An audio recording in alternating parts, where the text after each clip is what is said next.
In the land of the free, slavery had been ended 90 years before, and the United States Constitution promised equality before the law. But in the 1950s in the South, where 10 million blacks lived, it was the state laws that counted. The daily lives of the black minority were governed by a mesh of local laws still enforced to keep blacks and whites apart. 1957, it was government-sanctioned racism. You had formal barriers to jobs, to freedom of movement. The Constitution of the United States did not protect every citizen. People were starting to talk about integration, but white supremacists like the Ku Klux Klan played on popular fears of what it could bring. They want to throw white children and colored children into the melting pot of integration, out of which will come a conglomerated, mulatto, mongrel class of people. Both races will be destroyed in such a movement.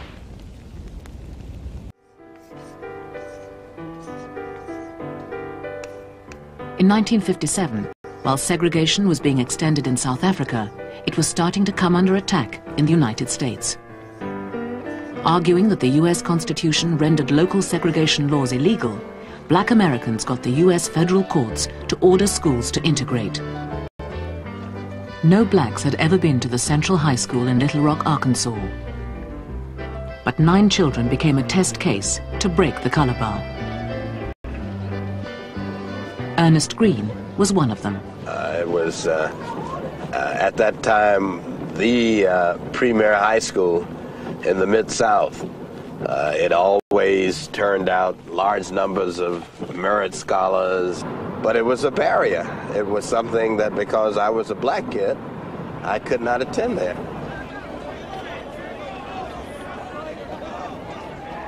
At first, the state governor used local reservists, the National Guard, to keep the children from setting foot in a whites-only school.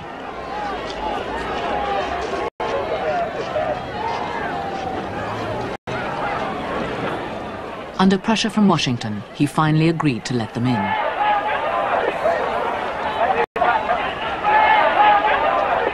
We've just got a report here on this end that the students are in.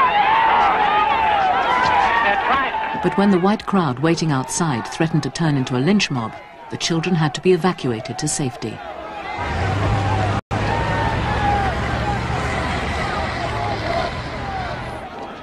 Next day, President Eisenhower sent in the US Army to clear white objectors from the street and restore order. 16-year-old Ernest Green tried to go to school again, this time with an armed escort. We were in a station wagon. In the front was an Army Jeep with a machine gun mount. The Jeep let us out. We got out. A cordon of soldiers surrounded us. We went down this walk, up those steps. It really was an exhilarating feeling that you had finally accomplished something. You could see the cameras and the people across the street, and that all of it was focused on the 9 of us going to this school. It was the realization that this was not the end, this was just the beginning. Little Rock was a symbolic victory, though thousands of schools stayed segregated.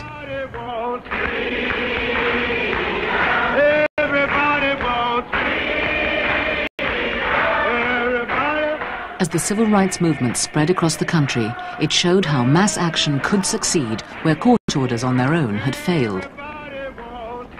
Black Americans found they could start to change things when they joined together to boycott shops or employers who discriminated. At whites-only restaurants, they adopted sit-in tactics. In Tennessee, Bernard Lafayette was one of the protesters. And would take seats quietly at the lunch counter. You would not say anything to anybody, but sit there until you asked to be served. There was the waitress who was very panicky, walking up and down and very confused about what to do, and very clear that she was not going to serve us. I'm sorry, our management does not allow us to serve niggers in here. Then there were these fellows with the ducktail haircuts, and they were walking behind us, so they would make cat calls. They would say, "What are you doing in here, jungle bunnies? You know, you get out of here. You're not going to get served in here." And we sat at the counters, and I was praying when this lady, white lady, came and she put her cigarette out on my arm. So I calmed myself down. While I was calming down, she lit the rest of her matches and pulled my poncho out and dropped the lighted matches down my back. Paul LaPrade was pulled off the seat of the lunch counter, and he was kicked and beaten on the floor. And so they decided they were going to make an example out of him because he was white. I'm so glad. The police arrested the students who hadn't fought back, not their attackers. But the movement carried on. Within months, 50,000 had joined sit-in protests in 112 cities. In 1961, campaigners turned to the long-distance bus lines. Seats on the buses were segregated, like the waiting rooms. But volunteers calling themselves Freedom Riders ignored the rules and sat together. One bus was firebombed by whites. But groups of young protesters kept on traveling on the buses, including Jim Swerg. I was going to sit in the front of the bus with Paul Brooks. Paul sat by the window, I sat by the aisle. The rest of the blacks and one white girl who went on, Celine McCullum, were going to sit in the back. When the Freedom Riders crossed Alabama, Floyd Mann was in charge of state police and tried to give them protection. We had placed 16 state trooper cars in front of those buses and 16 state trooper cars behind them. We also had an air reconnaissance flying over those buses just in case they'd put up some bridges or what have you and tried to sabotage those buses. But at Montgomery, another police force from the city was meant to take over. All of a sudden, as we got to the city limits of Montgomery, Alabama, all of the protection faded away. No more state troopers, no more helicopters. As they drew into the bus station, a crowd appeared. They sat on the bus for a little while, and I saw the mob begin to just build just like a kind of a river, you know, just growing. You could see things in their hands, hammers, chains, pipes. It was a frenzy. They just went, wow. I'd get the nigger lover. I mean, I was the only white guy there. They were screaming and hollering, and their faces were all frowned up until they grabbed Jim Swerg. And they took him and they knocked him over the rail. And they picked him up and they knocked him over the rail again. They knocked his teeth out. I remember getting kicked in the spine and hearing my back crack and the pain. And I passed out again, and I woke up, and I was again in a moving vehicle with some very southern-sounding whites, and I figured I'm off to get lynched. We're dedicated to this. We'll take hitting, we'll take beating. We're willing to accept death. Segregation must be broken down. You're under arrest. As the sit-ins and arrests continued, the civil rights movement gripped America. By 1963, over 36,000 people had been sent to jail for protesting segregation laws. Freedom Now movement, hear me. We are requesting all citizens to move into Washington, to go by plane, by car, bus, any way that you can get there. Walk if necessary. Come on, to freedom. In August that year, 250,000 people, black and white, came to Washington to demand a Civil Rights Act that would finally guarantee their freedoms.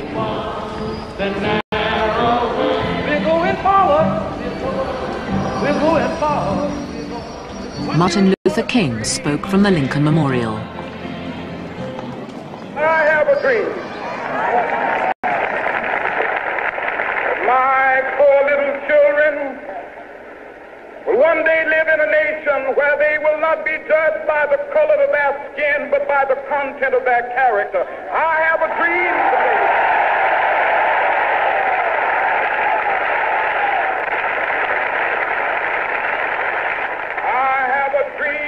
one day down in Alabama, little black boys and black girls will be able to join hands with little white boys and white girls as sisters and brothers. I have a dream today.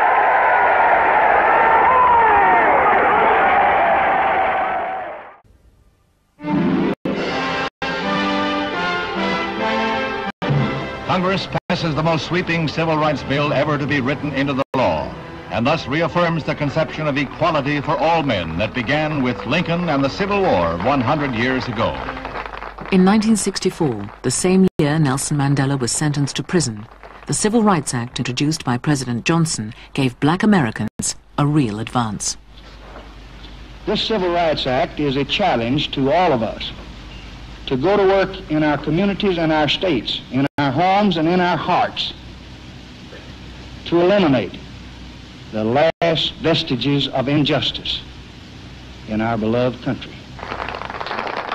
The Civil Rights Act outlawed racial discrimination in all public places and gave black Americans the clear legal rights they'd fought for.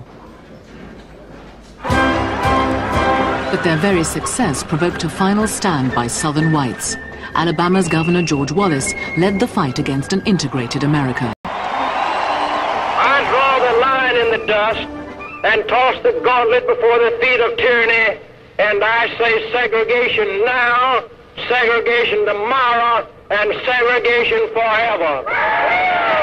When Governor Wallace stood in the door down at the University of Alabama, and he said segregation today, segregation tomorrow, and segregation now on, from now on, I said, no, sir. I said, you mistaken.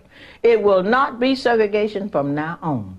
The last great civil rights struggle in the South was waged to get all black Americans the right to vote.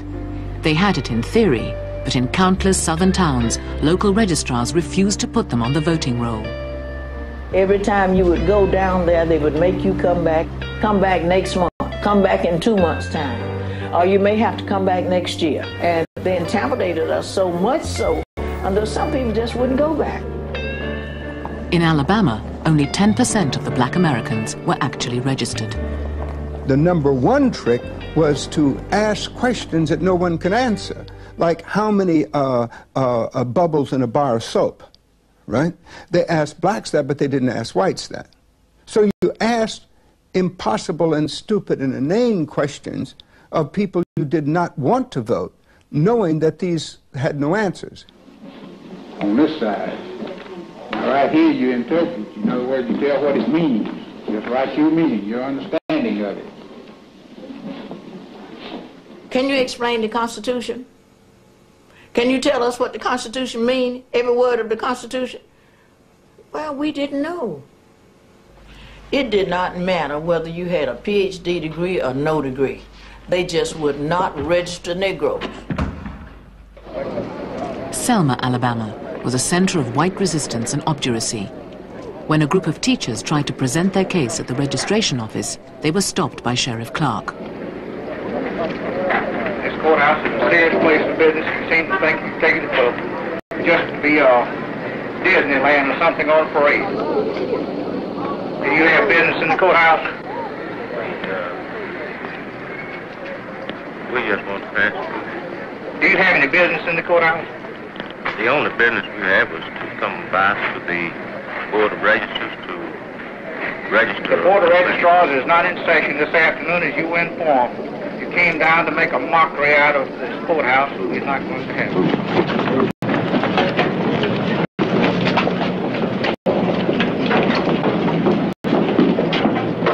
The group was led by C.T. Vivian. If we're wrong, why don't you arrest us? Why don't you get out in front of the camera and go on? It's not a matter of being in front of the camera. It's a matter of facing yourself and facing your judge. We're willing to be beaten for democracy. The idea was to beat people down, beat them away, destroy them physically, destroy their right to even work in a town if they had the courage to even try to register to vote. And you misuse democracy in the street. You beat people bloody in order that they will not have the privilege to vote. No, you don't have to beat us. Get out of here.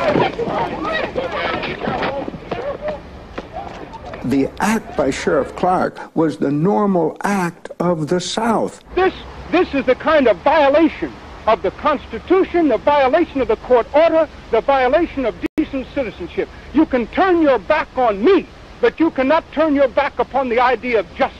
You can turn your back now and you can keep the club in your hand, but you cannot beat down justice. And we will register to vote because as citizens of these United States, we have the right to do it. To protest the continuing voting violations, a march was organized from Selma to the state capital of Montgomery. You are ordered to disperse, go home, or go to your church. This march will not continue. It was stopped by the police on the bridge out of the city.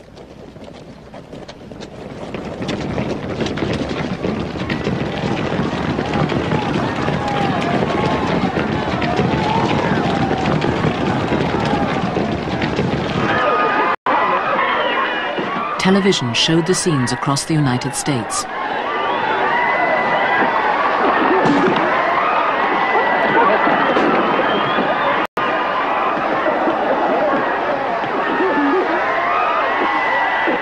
You see, as soon as people could see the faces, as soon as they could see what we were doing and what we were about and understand that, so that it couldn't be lost in a plethora of words in the daily newspaper, right?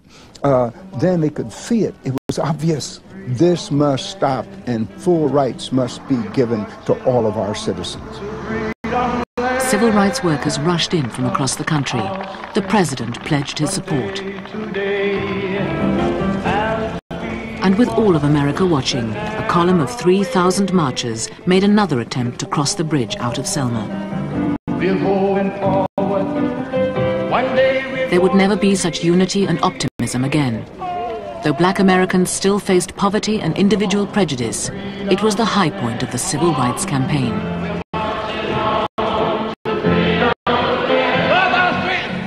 A new act was rushed through Congress, guaranteeing the right to vote.